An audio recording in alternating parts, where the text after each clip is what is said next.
If you want to start using TradingView, you should click on the link in the description to create an account and get $15 off when upgrading. In this video, I'm going to show you how to add sessions on TradingView. So make sure you already installed the TradingView application on your desktop. Now, on your TradingView, click the indicators and search for session.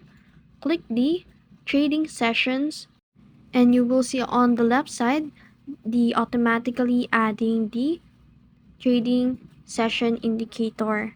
And that's it. You can now use the trading sessions on your TradingView.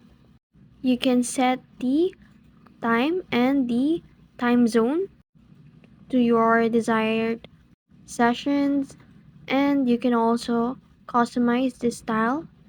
And that's it. That's how you add sessions on TradingView. If you found this video helpful, don't forget to like, share, and subscribe to the YouTube channel.